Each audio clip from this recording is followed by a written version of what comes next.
Assalamualaikum warahmatullahi wabarakatuh.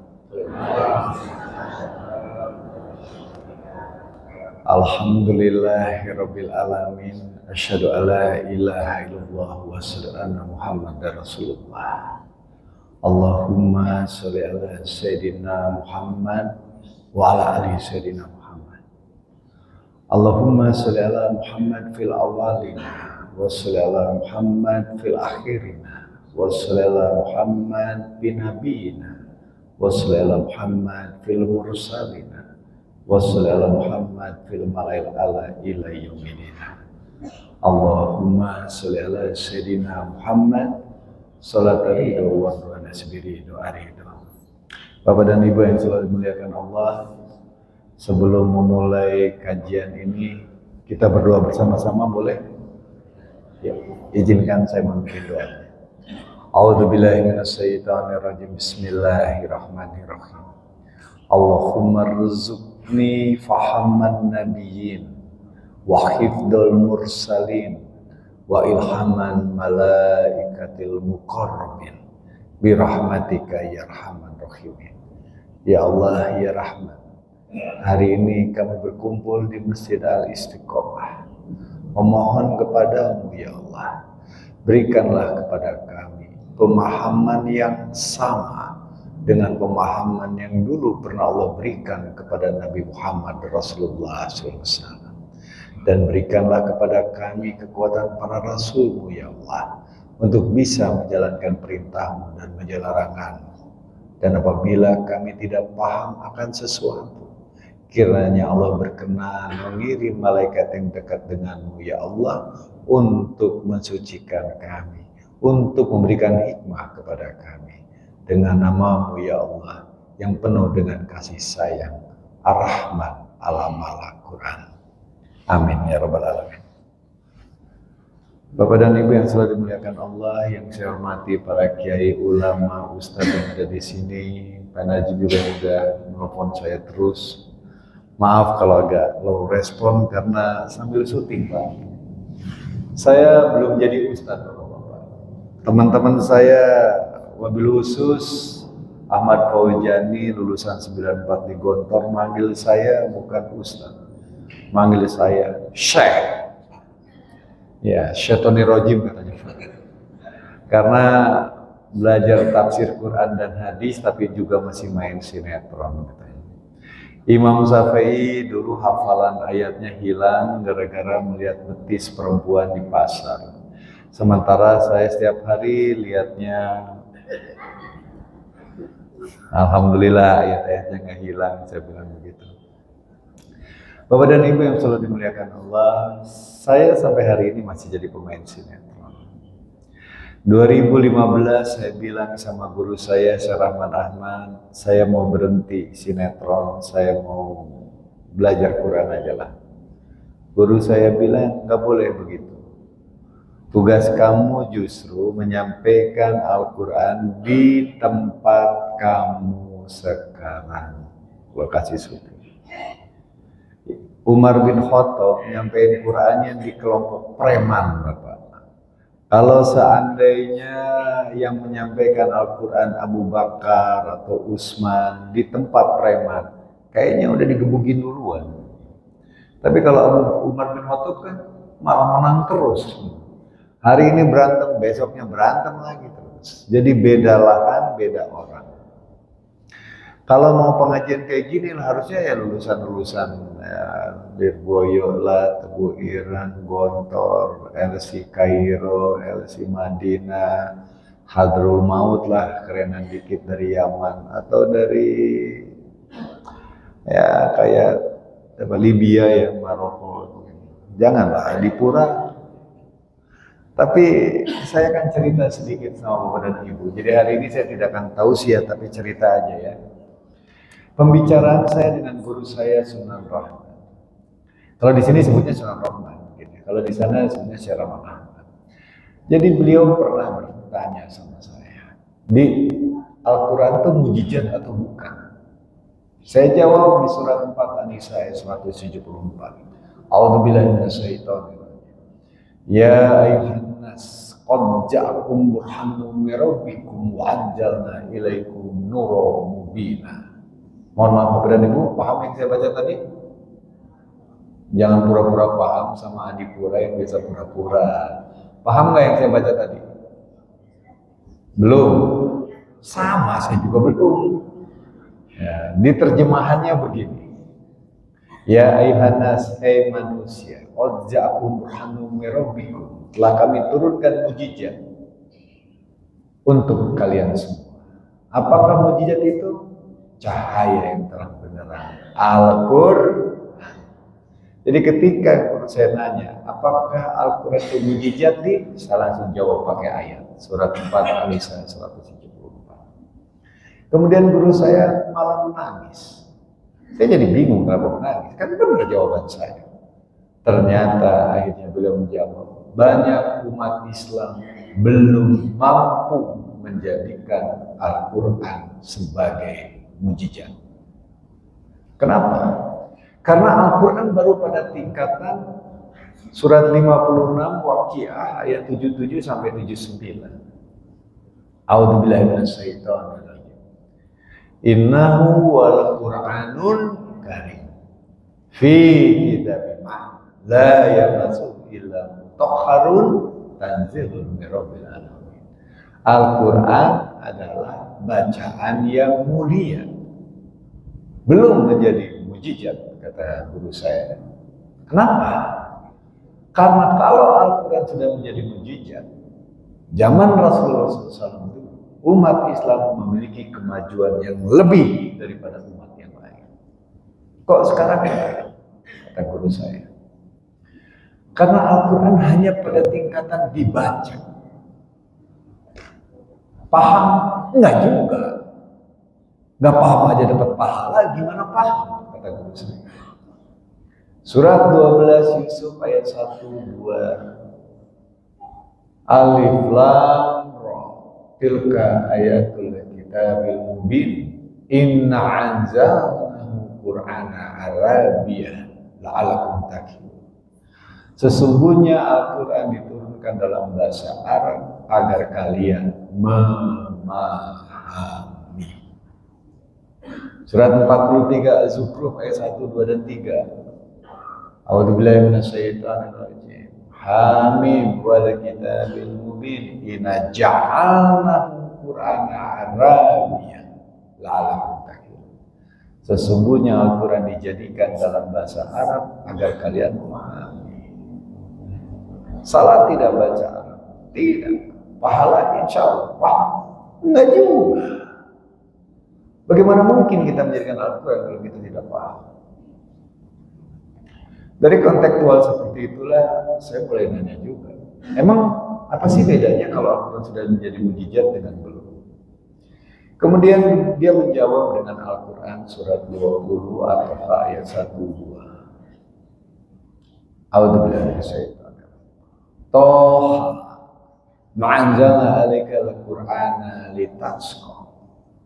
Al-Quran diturunkan tidak untuk membuat kamu menjadi susah. Jadi kalau Al-Quran sudah jadi mujizat, hidup pun tidak akan susah. Jadi kalau kita masih banyak susahnya, jujur aja Al-Qurannya belum jadi mujizat. Sesimpel itu kata guru saya. Kalau hidup kita tidak senang, tidak bahagia, masih susah, berarti Al-Quran belum jadi mujizat. Gak usah pakai tanda aling-aling kata guru saya. Akui aja. Ya juga ya. Hidupmu banyak senangnya, banyak susahnya. Ya banyak senang, banyak susah juga. Loh, kan Al-Quran diturunkan tidak untuk membuat kamu menjadi susah. Jadi kalau Al-Quran sudah jadi mujizat, kamu tidak akan pernah susah. Boleh juga nih. Pertanyaannya, sudahkah kita menjadikan Al-Quran sebagai mujizat? Atau hanya masih jadi bacaan? Akhirnya saya mulai penasaran juga. Lantas gimana dong caranya Al-Quran menjadi mujizat? Bapak tahu nggak jimat? Bapak dan Ibu tahu jimat nggak? Tahu jimat. Jimat zaman sekarang cuma segede gini, Bu. Wow.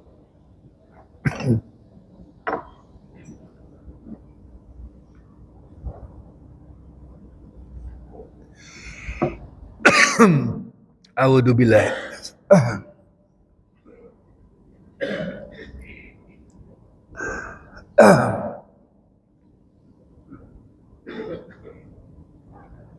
Waj'alna minal ma'i kulla syai'in hayyin.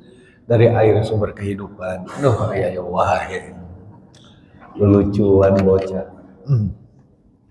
Dah cukup nanti bisa erosi. Bapak dan Ibu yang selalu dimuliakan Allah. Ya. Kita selama ini tidak pernah menjadikan Al-Quran sebagai mukjizat. Kita hanya asik dengan sebuah jimat. Jimat zaman sekarang kan uang. Terserah lah, mau dalam bentuk kartu kayak handphone kayak. Jimat zaman sekarang kan uang. Zaman dulu jimatnya keris. Jalan kemana-mana bawa keris, wibawa. Zaman sekarang jalan-jalan bawa keris, nggak punya uang, wibawa apa? Enggak, zaman sekarang. Bapak dan Ibu pergi ke mall, bawa jimat dengan bawa uang, mana lebih tenang? Beda. Datang ke restoran, bawa duit dengan bawa jimat, beda nggak? Beda. Datang ke restoran nggak bawa duit, lihatnya harga aja, teh manis gitu ya. Tapi kalau bawa jimat, bawa uang, wah sesuka-sukanya. Kadang-kadang nggak pernah dilihat lagi harganya, langsung aja. Mbak, Mas, makanan spesial di sini apa? Ah itu satu. Minuman yang paling enak apa? Nah itu satu. Itu kelihatan dia bawa duit, bawa jimat. Sementara Al-Quran itu levelnya mujizat. Megang uang banyak aja Bapak dan Ibu tenang. Masa megang Quran buat kita tidak tenang? Karena Al-Qurannya belum menjadi kaedah. Saya mulai penasaran, benar juga nih saya bilang. Zaman dulu pakai jimat, ada perempuan cantik colekin dikit langsung ngikut. Ya. Sekarang pakai jimat colekin dikit digambar iya, seks herman iya, laporin ke polisi. Tapi kalau bawa jimat, turun dari Ferrari, duit banyak, perempuan yang pusing. Itulah kenyataan zaman sekarang. Berarti kalau gitu caranya, kita harus jujur bahwa Al-Quran belum menjadi mujizat kepada kita karena kita belum bisa hidup lebih mudah, tidak susah. Iya juga saya bilang. Terus gimana caranya Al-Quran jadi mujizat? Saya agak alergi dengan bulu ini, boleh dicabut nggak ya? Nggak bulu iya nak Kang. Ini udah agak ini kali, jadi ketelan lagi bulu tadi. Nggak apa-apa, pakai ini aja. Udah nggak ada bulunya. Nah dari kontekstual seperti tadi, saya mulai nanya sama guru saya. Lantas gimana caranya kalau Al-Quran jadi mujizat? Dia menjawab dengan gampang. Tolong Ibu jawab, Bapak jawab juga ya. Karena dia nanyanya begini. Al-Quran disimpan di lantai apa di lemari? Lemari apa meja? Jadi di meja apa di lemari? Jadi Al-Quran disimpan di lantai apa di lemari? Lemari apa meja? Jadi yang benar di meja apa di lemari? Ada mazhab meja, ada mazhab lemari. Dia nanya begitu sama saya. Adipura, Al-Quran disimpan di lantai apa di lemari? Daripada di lantai, ya pasti di lemari dong Pak. Lemari apa meja? Saya mikir lagi. Kalau di lemari kelihatan nggak dibaca. Kalau di meja kan dibaca. Di meja, kata saya gitu. Ibu tahu apa yang dikatakan oleh Syaraman Ahmad? Selama Al-Quran di lemari, selama Al-Quran di meja, Al-Quran tidak akan pernah menjadi mujizat buat kamu. Kayaknya benar pakai itu. Nah, ya, tapi enak. Pak boleh berdiri nggak sih Pak di sini pengajiannya? Iya duduk juga gini aja lah, lebih bebas. Jadi ketika saya ditanya Al-Quran disimpan di lantai atau lemari, lemari atau meja, jawaban guru saya, enggak. Selama Al-Quran di meja, selama Al-Quran di lemari, Al-Quran tidak pernah menjadi mujizat buat kamu. Lantas di mana dong Allah simpan Al-Quran? Jadi Al-Quran harusnya disimpan di mana, Bu? Nah itu tahu tadi.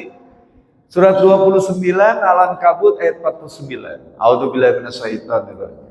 Bal huwa ayatun bainatun fi sudur lilladziul ilm. Wa ma yashhadu bi ayatina illa dzalimun. Jadi Al-Qur'an disimpan di lantai apa di lemari? Nah, ya udah tahu. Nah, mobil roda 4, motor roda 2. Motor roda 5 apa roda 6? Pilihannya 5 dan 6. Kenapa ibu jawab 2? Karena ibu paham. Kalau kita paham, motor roda 2 ditanya motor roda 5, 6, tetap jawabannya 2. Jadi kalau paham Quran ditanya pemain sinetron antagonis, Al-Quran di lantai lemari meja, tetap jawabannya di kalau.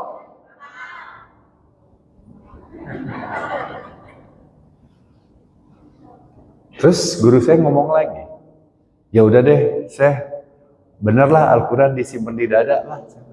Ya memang begitu ayatnya. Mari kita lihat sekarang. Boleh saya buka kopiah sebentar ya? Nggak apa-apa tuh kopiah namanya. Kalau ini Bapak Presiden naik ke mobil, pasukan pengawal Presiden jaga mobilnya apa jaga presidennya? Presidennya di dalam, yang dijaga? Ulang lagi. Ini presiden masuk istana, yang dijaga presidennya apa istananya? Ya presiden, tapi presidennya di istana, yang dijaga istana ring 1, ring 2, ring 3. Presiden masuk mobil, yang dijaga mobilnya dibikin anti peluru, depannya pakai ngoeng-ngoeng, mobilnya nggak boleh berhenti, harus jalan terus. Kan begitu aturannya. Jadi kalau presiden masuk mobil yang dijaga, presiden masuk istana yang dijaga. Kalau Al-Quran masuk ke dada kita yang dijaga, ulang. Di dalam Al-Quran surat 15 Al-Hijr ayat 9, A'udzubillahi minasyaitonir rajim. Inna nahnu nazzalna dzikra wa inna lahu lahafidhun. Sesungguhnya kami yang menurunkan Al-Quran ke hatimu Adipura, dan sesungguhnya kami Adipura yang akan menjagamu. Kalau saya dijaga Allah, hidupnya senang apa susah? Ilmuna. Paham? Jadi Al-Quran disimpan di lemari apa di meja? Kalau Al-Quran di lemari, lemarinya kecurian, kira-kira malingnya berani nggak ngambil Quran? Boro-boro kualat mana maling nagenya. Gitu. Ya betul itu. Maka harusnya Al-Quran disimpan di mana, Bu? Pak, Al-Quran di mana, Pak? Kalau Al-Quran di hati saya, yang dijaga apanya? Pira aku hati wungkul itu ya wae. Kalau Al-Quran masuk dada saya, yang dijaga gitu. Nyelmina orangnya. Jadi bahasa Sunda, Pak, ini Betawi ya tuh, aduh gaya. Al-Quran, presiden masuk mobil, yang dijaga mobilnya. Presiden masuk istana, yang jaga istananya. Al-Quran masuk dada saya, yang dijaga ya Adipuranya, beraku dada nawungkul tuh. Wae. Kalau dijaga Allah, hasbunallah wa ni'mal wakil. Ni'mal maulana wa ni'mal. Tapi pinter ayatan. Kan kalau kita Al-Quran di dada kita, kita dijaga Allah. Kalau Al-Quran di lemari, yang dijaga sesimpel itu. Bener nggak nih? Masuk akal nggak? Ya gitu atuh. Memang begitu ilmunya, kata guru saya Rahman Ahmad. Jadi Al-Quran harus masuk dalam dadamu, biar kamu dijaga Allah. Karena ayatnya di surat 15 Al-Hijr ayat 9, sesungguhnya kami yang menurunkan Al-Quran dan sesungguhnya kami yang memelihara Al-Quran. Cuman Al-Qurannya di dada saya sekarang. Kalau Al-Quran di dada saya, maka saya dijaga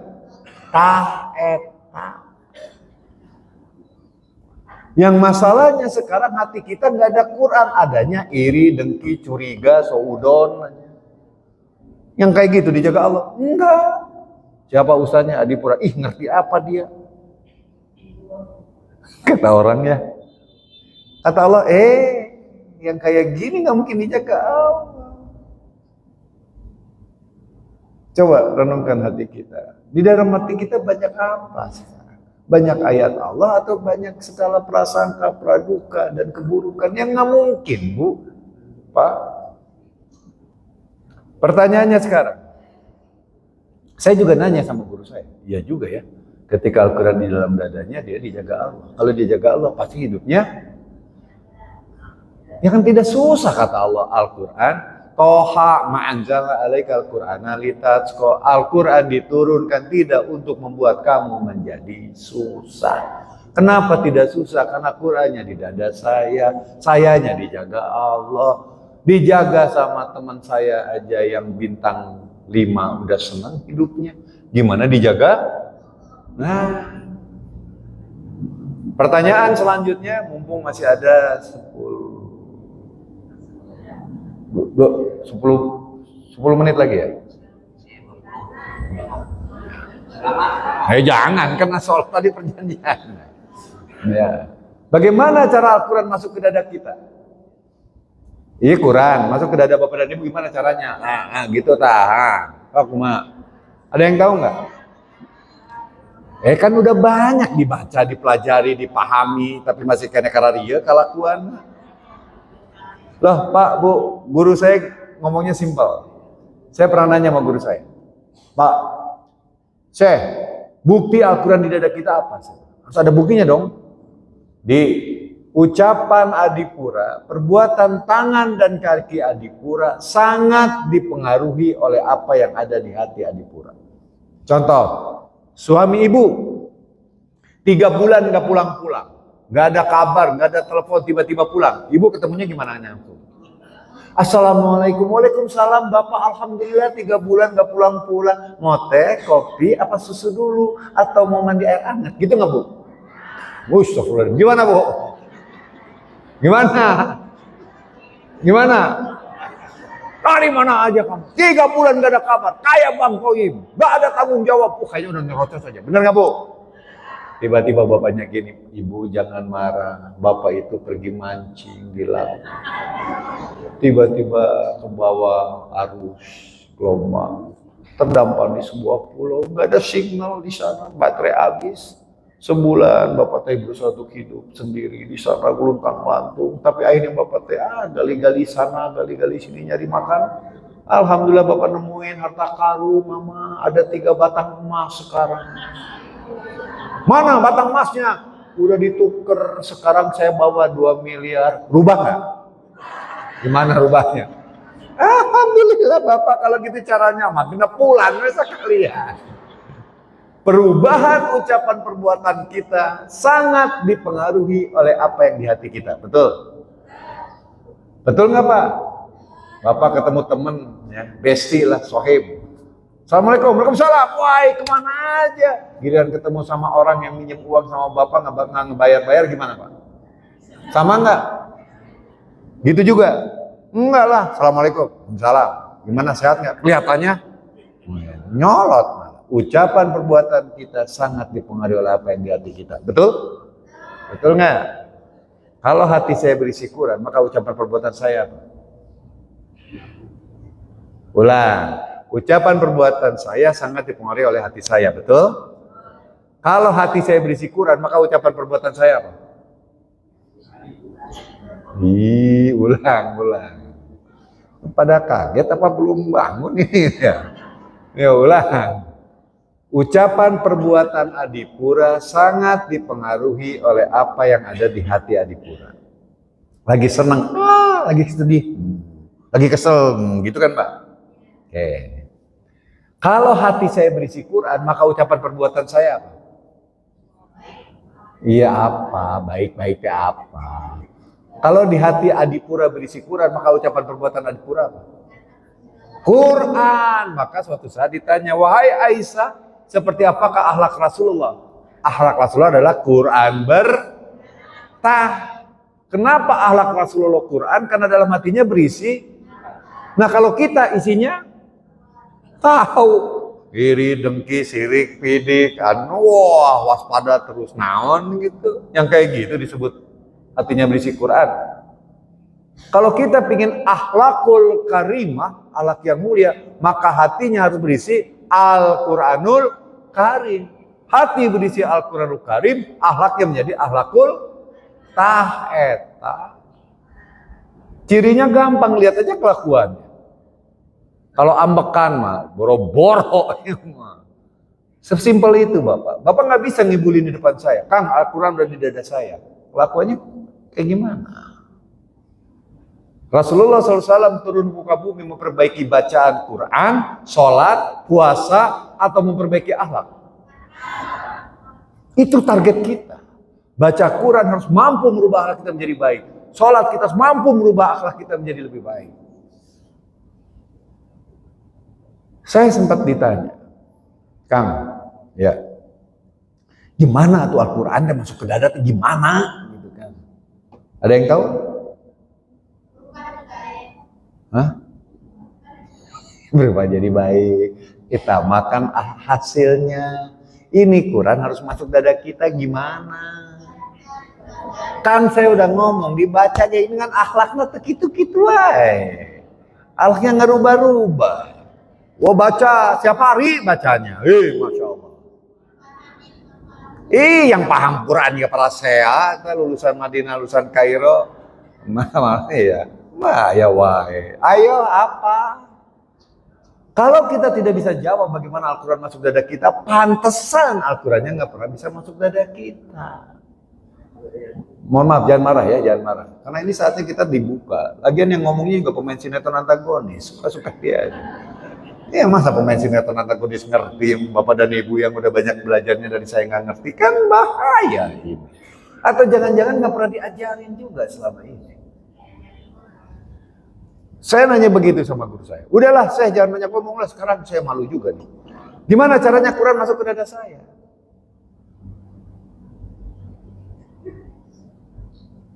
Ibu lihat saya lihat ibu, saya lihat bapak. Gak ada yang tahu. Aduh, masa adik harus kasih tahu? Atau di sini UIN dekat. Tanya aja sama profesor situ. Jangan-jangan nggak tahu juga lagi. Baik. Saya nanya sama guru saya. Jawaban guru saya simpel. Sok masukin dada ke Quran nih. Dada bisa nggak? Bisa nggak? Oke, sekarang saya mau nanya. Bapak dan Ibu pernah di ronsen nggak? Ronsen. Nah kalau di ronsen, dada kita yang nampak apanya? Tulang. Berarti cahaya masuk nggak ke dada kita? Jadi kalau pingin Al-Quran masuk ke dada kita, Al-Qurannya harus dirubah jadi kata siapa? Kata Allah itu. Tuh kan baru tahu kan? Allah sendiri berfirman di surat 42 Asy-Syura ayat ke-52. Nggak ada yang baca Al-Quran, pegangin. Baca apa yang mau bacain? Saya baca Arabnya deh, biar kelihatan kayak Ustaz. Terjemahnya Bapak dan Ibu deh. Itu nggak ada yang megang Quran. Nah ada ya, pegang, tolong buka Bu. 42 Asy-Syura ayat ke-52. Saya bacain Arabnya, Ibu baca terjemahannya. A'udzubillahi minasyaitonirrajim. Biar kelihatan kayak saya bukan Ustadz, makanya jangan panggil Ustadz. AA aja, AA. Nah jangan. Istri saya aja nggak pernah percaya sama saya. Kok ini percaya lagi sama saya? A'udzubillahi minasyaitonirrajim. Wa kadzalika awalaina ilaika ruham min amrina ma kunta tadrimal kitabu wala imanu walakin ja'alnahu nuran nahdi bihi man yasha min ibadina la tahdi illa siratal mustaqim. Tolong bacain terjemahannya, benar nggak? Al-Quran itu kita nggak pernah bisa jadi mujizat, kita nggak pernah paham itu Al-Quran menjadi mujizat sebelum Al-Qurannya dirubah jadi cahaya. Kata siapa? Kata Allah, jangan kata Adipura. Siapa tadi mau bacain terjemahannya, Neng? Punten. Jangan marah suaminya ya, saya cuma ngasih mic aja. Bismillahirrahmanirrahim. Dan demikianlah kami wahyukan kepada wahyu Al-Quran dengan perintah kami. Sebelumnya kamu tidak pernah mengetahui apakah kitab atau Al-Quran. Kamu tidak tahu itu Quran sebagai mujizat katanya. Lanjut. Dan tidak pula mengetahui apakah iman itu, tetapi kami menjadikan Al-Quran itu cahaya. Tahan. Al-Quran jadi apa Bapak dan Ibu? Kalau sudah jadi cahaya bisa masuk nggak? Bisa masuk nggak? Caranya? Ulang. Al-Quran dirubah jadi kata siapa? Kata Adi. Enak aja, saya nggak pernah ngomong kata Allah. Bu, ulang dari awal Bu. Dari awal. Dan demikianlah kami wahyukan kepadamu wahyu atau Al-Quran dengan perintah kami. Sebelumnya kamu tidak mengetahui apa-apa Alkitab atau Al-Quran. Dan tidak pula mengetahui apakah iman itu, tetapi kami menjadikan Al-Quran itu cahaya yang kami tutupi dengan pihak siapa yang kami kehendaki di antara hamba-hamba kami. Dan sesungguhnya kamu benar-benar memberi petunjuk kepada jalan yang lurus. Jadi Al-Quran dirubah jadi apa Bu? Kalau Al-Quran sudah bisa dirubah jadi cahaya, baru kita dapat petunjuk dari Al-Quran. Itu kata guru saya, Syekh Rahman. Maka dulu saya belajar bagaimana caranya Al-Quran dirubah jadi cahaya. Selama Al-Quran belum bisa dirubah cahaya, dia nggak bisa masuk dada saya. Dan selama saya belum mampu menjadikan Al-Quran sebagai cahaya, saya tidak pernah mendapat petunjuk dari Al-Quran. Karena kata Allah rubah Al-Quran jadi cahaya, yang dengan cahaya itu kamu diberi petunjuk. Pertanyaan sekarang, bagaimana caranya Allah berkenan menjadikan Al-Quran sebagai, ada yang tahu? Alhamdulillah waktunya sudah habis. Kan tadi katanya Bapak bilang, oh belum ada bunyi. Kan begitu sinetron mah udah mulai tegang, bersambung kan gitu. Saya pernah nanya juga sama guru saya, bener juga ya, kalau Al-Quran dirubah jadi cahaya bisa masuk dada kita nggak? Kayak di ronsen, gitu kan, bener nggak? Logis nggak? Nah, yang bikin otak kita siapa? Yang bikin hati kita siapa? Yang bikin Al-Quran siapa? Jadi Al-Quran harus masuk akal kita, harus masuk hati kita, kan begitu? Kalau nggak masuk akal kita yang bermasalah, kalau nggak masuk hati kita yang bermasalah, ayam jujur itu namanya. Oke, masuk. Oh iya ya, ketika Al-Quran berubah jadi cahaya, Al-Quran bisa masuk ke dada kita. Iya juga ya. Toh alat ronsen juga membuktikan seperti itu. Terus saya nanya, bagaimana kejadiannya ketika Al-Quran berubah jadi cahaya? Kamu ini katanya, pernah baca Quran hadis nggak sih? Masa nggak tahu-tahu? Wah, mulai lagi malu-malu juga saya. Ya minimal alhamdulillah pernah khatam ya. Ya, saya langsung diam aja. Ya udahlah, jangan gitulah. Yang penting ajarin lah, jangan banyak gitu-gituin. Aku jadi malu, saya bilang. Malu lah umur segini ngaji kemana-mana, tapi nggak tahu juga Al-Quran jadi cahaya. Malu lah, udahlah jangan dibikin malu lah. Jawab aja, terangin gimana caranya Al-Quran jadi cahaya. Ada yang tahu? Nggak apa-apa, Pak, jawab aja kalau tahu, nggak usah malu-malu.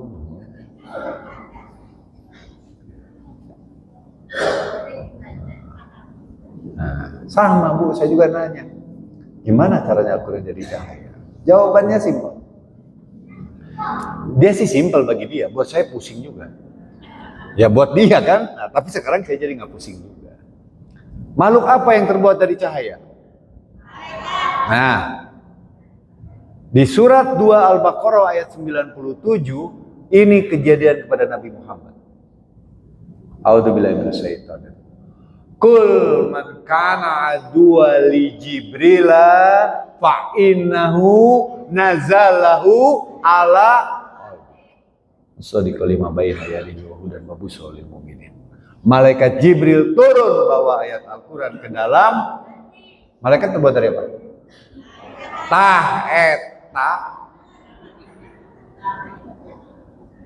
Tapi kan kita bukan nabi. Iya, kamu bukan nabi Adipura. Tapi kita punya hak juga mendapatkan hal yang sama, tapi dengan ayat yang berbeda. Apa ayat berbedanya? Surat 16 An-Nahl ayat 2. Yunazilul malaikata biruhi min amrihi ala man yasha min ibadihi an andiru annahu la ilaha illa fattaqun. Tiada Tuhan apa? Malaikat turun bawa wahyu. Enggak ada kalimat Jibrilnya. Malaikat turun bawa wahyu kepada orang yang Allah kehendaki. Enggak ada kalimat nabinya. Kalau yang tadi kan jelas kul man kana adwa li Jibrila, Jibrilnya disebut. Nabi Muhammad dari 7 tahun dibelah dadanya. Begitu kan? Nama-nama malaikat Jibril. Malaikat Jibril masuk ke dalam dadanya. Malaikat terbuat dari cahaya. Maka kita pun harus begitu. Tapi ada syaratnya. Malaikat turun bawa wahyu kepada orang yang Allah kehendaki, seraya berkata, tiada Tuhan selain Allah dan hendaklah kamu bertakwa. Di bulan Ramadan ini kita disuruh puasa. Biar jadi apa? Ya ayyuhalladzina amanu kutiba alaikumusyamu kama kutiba alal ladzina min qablikum la'allakum tattaqun. Tujuan puasa menjadi takwa. Malaikat turun bawa wahyu ketika kita takwa. Maka di bulan Ramadan terjadi nuzulul Lailatul. Coba siapa yang hafal Lailatul Qadar di sini? Al-Qadar. Ngehafal tuh Mas antungnya. Nah, inna anzalnahu fi lailatul. Ma adraka ma Lailatul Qadar menafas tanah zalul malaikatu biruhi min amrihi. Malaikat turun ya di bulan Ramadan? Turun. Jadi harusnya di bulan Ramadan nuzulul Quran Lailatul Qadar itu kejadian. Kalau kitanya takwa. Maka dulu di bulan Ramadan saya belajar sama beliau, digenjot dari akhir sampai awal gimana caranya Al-Quran dirubah jadi cahaya dan masuk ke dada saya di bulan Ramadan. Insya Allah bentar lagi kita datang. Sekarang baru Rajab. Tapi kita harus tahu bagaimana caranya Al-Quran dirubah jadi. Kan teorinya benar, Al-Quran bercahaya malaikat. Nabi Muhammad kedatangan malaikat Jibril. Kita pun bisa kedatangan tapi beda malaikatnya, beda ayatnya. Kalau Nabi Muhammad surat 2 Al-Baqarah 97 karena beliau Nabi. Kalau kita insya Allah surat 16 An-Nahl ayat 2. Cukup ya? Pak, ini udah mau waktu huruf nih, jangan ngada-ngada. Ada titit-titit katanya. Itu yang harus kita raih di bulan Ramadan ini, Pak. Kalau enggak, kapan lagi sih kita merasakan ini semua? Kapan lagi kita merasakan semua ini? Jangan-jangan ini semua teori aja yang enggak pernah terwujud. Jangan-jangan Lailatul Qadar hanyalah mitos, bukan fakta. Kenapa? Karena kita tidak pernah merasakan Lailatul Qadar itu. Justru ini momentum yang baik. Insya Allah Al-Quran dirubah jadi cahaya, masuk ke dada kita. Kita merasakannya sebagai mujizat. Dan setelah itu kehidupan kita jauh menjadi lebih baik lagi. Mau senang apa mau susah? Simpan Al-Qurannya di mana?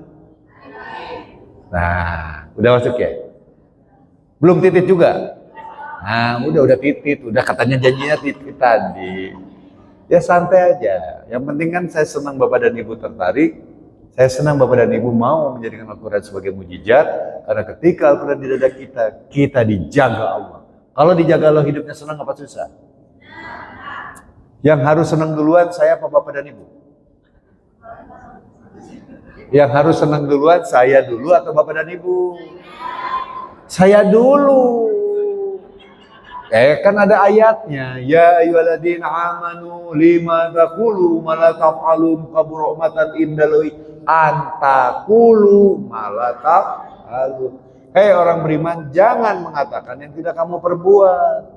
Amat besar kebencian di sisi Allah, Anda ngomong tapi Anda belum pernah berbuat. Jadi sebelum saya ngomong gini, saya udah ngerasain dulu nggak? Yang harus senang duluan saya apa Bapak dan Ibu? Ya saya dulu dong. Obat kumis, obat jenggot, obat kumis, obat jenggot. Yang kumis jenggotan dulu siapa? Ya saya dulu dong penjualnya, bener gak Pak?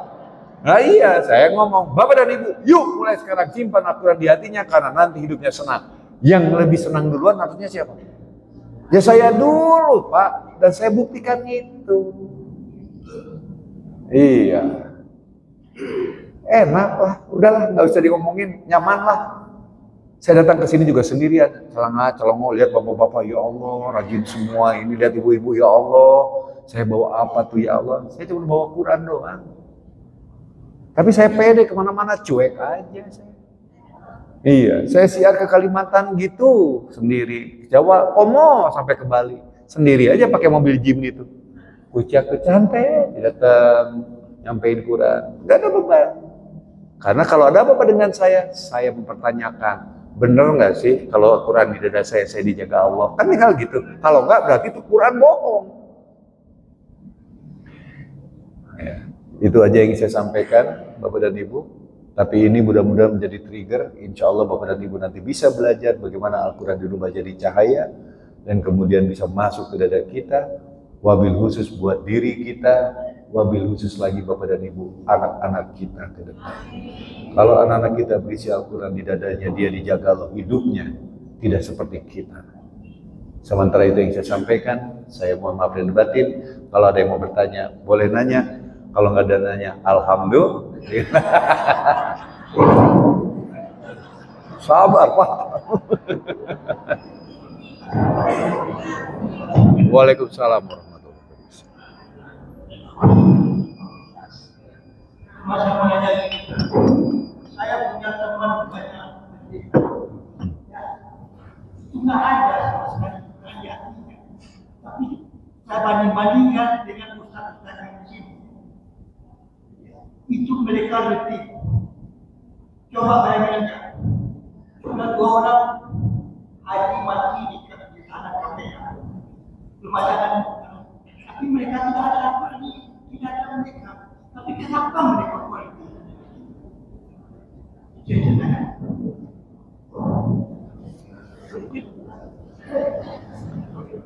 ya, mereka tidak punya Al-Quran dia katanya kan, tapi mereka lebih jujur, lebih alim daripada lebih Islam daripada. Makanya pada hati mereka tidak punya. Maksud Bapak banyak. Iya, sebentar. Saya mau nanya satu. Maksud Bapak para ustadz di sini nggak jujur gitu ya? Ya kan tadi katanya, kan kalau Al-Quran di hati kita lebih jujur kan begitu. Ya, jangan nanya sama saya, tanya sama ustadz. Sebenarnya gini Bapak ya, saya pernah diledek oleh teman saya. Saya kan pemain sinetron antagonis Pak ya. Kerja saya kan marah-marah ya. Terus dia bilang gini, Adi, kenapa kamu suka marah-marah? Katanya Al-Quran disimpan di dada kamu. Dia bilang begitu sama saya. Bapak tahu jawaban saya apa? Saya ini semakin galak, semakin gede honornya. Semakin galak, semakin kan pemain antagonis, Bu. Nah, jadi kalau saya galak itu saya dibayar. Jadi kalau ada orang yang katanya paham Quran galak, berarti dia lagi dibayar. Siapa? Dibayar siapa? Kan dia bukan pemain sinetron. Dibayar siapa? Setan. Pinter gitu Pak. Jadi kalau ada orang yang masih galak, berarti dia dibayar. Nah kalau di Quran dibayar, produser itu bedanya Bapak dan Ibu. Jadi malu dikit lah. Di Quran ada nggak kalimat? Innallaha ma'as-sabirin. Ada nggak? Surat 2 Al-Baqarah. Ada. Allah beserta orang yang sabar. Ada nggak? Jadi kalau Bapak dan Ibu masih nggak sabaran, berarti Qurannya di mana? Pinter. Rabbana afriq anna sabran wa tawaffana minal muslimin. Coba doa kita kan? Ya Allah tuangkan kesabaran. Disuruh di Qurannya, tapi masih nggak sabaran. Nggak apa-apa, karena Al-Qurannya masih di. Nah, nanti insya Allah ke depan, kalau Al-Quran sudah di hati kita dijaga Allah. Anda mau buat salah juga selalu dikontrol. Ya, amin ya robbal alamin. Jadi yang Bapak sampaikan menjadi kritikan buat kita, karena memang kita harus akui, Al-Quran aja belum ada di hati kita. Kalau ada di hati kita ya nggak mungkin lah. Sok kayak wae. Nabi Muhammad ambekan apa sabar? Pendeta itu dengan Nabi Muhammad mana yang lebih sabar? Nah, belum pernah ketemu Nabi juga kan? Ya pasti Nabi lah. Nah, pertanyaannya selanjutnya adalah, saya nggak mau membandingkan dia pendeta atau dia kiai ulama, itu nggak penting buat saya. Kenapa? Karena saya nggak belajar teologi. Padahal saya lulusan terbaik teologi. Saya nggak mau lah ngomong kayak gitu. Yang penting kita sebagai orang Indonesia dan beragama Islam, yuk kita tingkatkan keislaman kita. Nggak perlu kita bandingin dengan orang lain. Ngapain ngomongin istri tetangga? Mending ngomongin istri. Paham nggak maksud saya? Nggak perlu diperbandingkan karena nggak penting juga diperbandingkan. Sementara itu saja yang saya ingin sampaikan. Mudah-mudahan ke depan Bapak dan Ibu bisa tertarik untuk mau menyimpan Al-Quran dalam dada kita, dan itu akan terwujud dari perilaku kita. Insya Allah kita nanti lebih jujur, lebih sabar, lebih apa ya.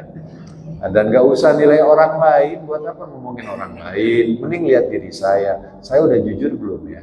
Saya udah ambekan nggak ya? Saya masih punya prasangka buruk nggak ya? Ih, kenapa sih kiai itu tegil? Ih, berarti kan hati kita busuk. Ya, janganlah begitu. Yuk kita perbaiki diri kita menjadi lebih baik sedikit demi sedikit. Simpan Al-Quran dalam dada kita, dan nanti pada pertemuan yang akan datang kita baru kupas gimana Al-Quran masuk ke dalam dada. Sementara itu doang dulu. Oh, doanya ya, karena ini udah waktunya, doanya yang pendek aja ya. Rabbana atina fid dunya hasanah wa fil akhirati hasanah wa qina adzabannar. Amin ya rabbal alamin. Kan tadi disuruh yang pendek mana? Ya, nggak boleh katanya yang tadi. Padahal kan itu doa sapu jagat, Kang. Ya udah, yuk kita sama-sama ini. Saya minta maaf, bukan saya bercanda, tapi memang itu saya serius. Tadi diminta pendek ya, saya pakai itu. A'udzubillahi minasyaitonirrajim. Bismillahirrahmanirrahim. Astaghfirullahaladzim. Rabbana dzalamna anfusana wa illam taghfir lana wa tarhamna lanakunanna minal khasirin. Astaghfirullahaladzim. Rabbighfir warham wa anta khairur rahimin. Astaghfirullahaladzim. Rabbighfirli wa liwalidayya warhamhuma kama rabbayani shaghira. Rabbana hab lana min azwajina wa dhurriyyatina qurrata a'yun waj'alna muttaqina imama. Rabbil alamin muqimas sholati wa min dhurriyyati rabbana taqabbal du'a. Rabbana atina fid dunya hasanah wa fil akhirati hasanah wa qina adzabannar. Inna hadzal rizquna malumin nafat. Ya Rabbi, a'udzubika min hamazati syayatin wa a'udzubika rabbi an yahdurun. Fa idza maritu fa huwa yasfir rabbahu anni masani yadurru wa antar arhamur rahimin. Allahumma yasir wa la tu'sir bi tamim khairin bi rahmatika ya arhamar rahimin. Allahumma ya muqallibal qulub tsabbit qalbi ala dinik. Allahumma rzuqni taubatan nasuha qabal maut. Ya Allah ya Rahman, kami mohon ampun atas segala dosa-dosa kami, dosa ibu bapak kami, nenek moyang kami, leluhur kami sampai Nabi Adam alaihissalam dan Babu Hawa. Dan kami juga mohon ampun ya Allah atas segala dosa pasangan hidup kami dan anak cucu kami sampai akhirul zaman. Ya Allah ya Rahman, jadikanlah pasangan hidup kami dan anak cucu kami sampai akhirul zaman adalah penentram hati kami. Dan kami mohon ya Allah, jadikanlah anak cucu kami orang yang selalu mendirikan sholat. Engkaulah yang maha mengabulkan doa. Ya Allah ya Rahman, kami sadar kemiskinan mendekatkan kami kepada kekufuran. Karena itu kami mohon, limpahkanlah kepada kami rezekimu ya Allah, baik di dunia maupun yang lebih baik di akhirat, dengan limpahan rezekimu tanpa batas. Ya Allah ya Rahman, kami ingin menjadi orang yang Engkau ridhoi, tapi kami sadar ada makhluk yang selalu menghalangi kami dari depan, belakang, kanan, dan kiri kami, bahkan yang ada dalam sudut kami. Karena itu kami mohon, lindungilah kami semua terbebas dari bisikan dan kedatangan setan. Ya Allah ya Rahman, yang maha memberikan kesehatan, kami mohon, sehatkanlah akal pikiran kami, sehatkanlah hati kami, sehatkanlah jasad kami, sehingga kami selalu bisa beribadah dalam lindungan-Mu ya Allah. Ya Allah ya Rahman, kami sadar betul kami adalah makhluk yang mudah putus asa. Engkaulah yang maha memberikan kemudahan. Karena itu kami mohon, mudahkanlah segala urusan kami, ya Allah. Engkaulah yang membolak-balikkan hati kami. Teguhkanlah kami di jalan yang Engkau ridhoi, ya Allah. Ya Allah, ya Rahman. Berikanlah kesempatan kepada kami untuk bisa merasakan taubatan nasuha sebelum kematian menyebut kami, ya Allah. Allahumma inna nas'aluka salamatan fi din wa afiatan fil jasad wa ziyadatan fil ilmi wa barakatan fi rizqi wa taubatan qabla maut wa maghfiratan badal maut wa humawin alaina fi sakratil maut wa najatan minan nar wa 'indal hisab. Amin ya rabbal alamin. Mari kita membaca salawat dan al-fatihah. Insyaallah salawat dan al-fatihah kita baca menjadi wasilah doa kita dikabul. Allahumma sholli ala sayyidina Muhammad wa ala ali sayyidina Muhammad. Al-Fatihah. Silakan. Ya kan.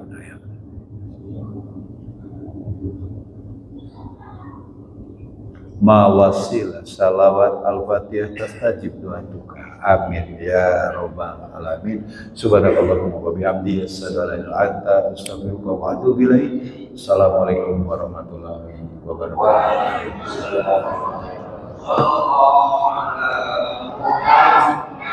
Bagus.